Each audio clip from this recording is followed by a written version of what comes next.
আসসালামু আলাইকুম। আজকে বানাবো চাইনিজ স্টাইলিশ চিকেন চাউমিন। বানানোর জন্য ফার্স্টে আমি ড্রাগন নুডলস নিয়ে নিয়েছিলাম। তারপর অন্য একটি পাত্রে আমি আ গরম পানি বসিয়ে দিয়েছিলাম। সাথে তেল আর লবণ দিয়ে দিব যাতে স্টিকি না হয়।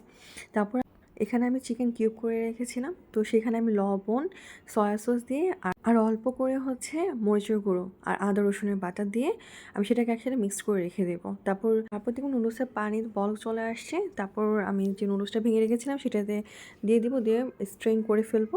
তারপর প্যানটিতে তেল দিব, তেলের মধ্যে লবণ দিব। তো লবণ দিয়ে সাথে মিক্সড করে সেটাতে দিয়ে দিব ডিম। তো ডিমগুলো ভালোভাবে গুঁড়ো করে ফেলতে হবে যতক্ষণ পর্যন্ত এগুলো ছোটো ছোটো কিউবের মতো হয়ে যায়, লিটল বাইটের মতো। ততক্ষণে আমি এটা নাড়তে থাকবো যতক্ষণ পর্যন্ত ডিম হয়ে যাচ্ছে। তারপর এটাকে আমি উঠিয়ে রাখবো। তারপর উঠিয়ে রাখার পর আবার আমি অল্প করে তেল দিব।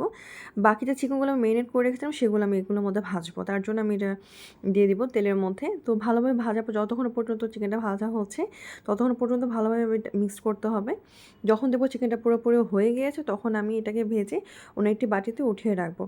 তারপর আমি আবার তেল নিয়ে নিব। তো তেলের মধ্যে আমি যে গাজর শ্রেড করে রেখেছিলাম সেটা এটার মধ্যে দিয়ে দিব। তো গাজরগুলো দিয়ে সেটার মধ্যে ভালোভাবে অল্প করে লবণ দিয়েছিলাম আর সাথে কাঁচামরিচের ফালি অ্যাড করে দিব। তো এগুলো দিয়ে একসাথে আমি মিক্সড করে নিব। ভালোভাবে তেলের মধ্যে এটা মিক্সড করতে হবে। তো যখন দেখবো তেলের মধ্যে ভালো মিক্সড হয়ে গেছে তখন ম্যাজিক যে মশলাগুলো থাকে সেটা আমি অ্যাড করে দিব। তারপর দিয়ে ভালোভাবে নেড়ে চেড়ে সেটাতে আমি আগে যে ডিমগুলো উঠিয়ে রেখেছিলাম সেটা আমি সেটাতে অ্যাড করে দিব। তারপর অ্যাড করে দিয়ে ভালোভাবে নেড়ে চেড়ে আবার সেটাতে আমি দিয়ে দিব হচ্ছে ক্যাপসিকাম কিউব করে রাখা হয়েছিল। তো সেগুলো আমি এটার মধ্যে অ্যাড করে দিব।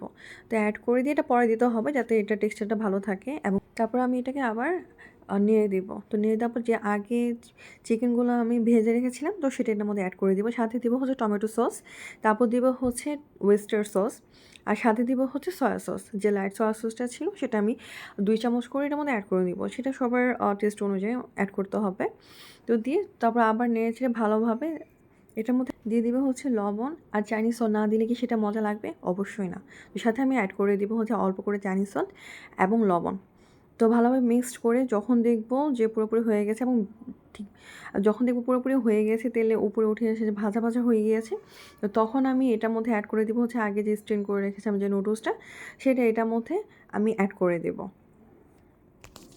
তো অ্যাড করার পর সেটাকে ভালোভাবে নেড়ে চেড়ে মিক্স ভালোভাবে মিক্স করতে হবে আর কি। এটাই কাজ, শুধু হাই হিটে মিক্সড করা। তো ভালোভাবে মিক্সড করে ভালোভাবে মিক্সড করার পর আমাদের অল্প সময় এবং তৈরি হয়ে গেল চাইনিজ চিকেন চাউমিন। সবাই বাচ্চাদের এবং নিজেরাও ট্রাই করবেন। আল্লাহ হাফেজ।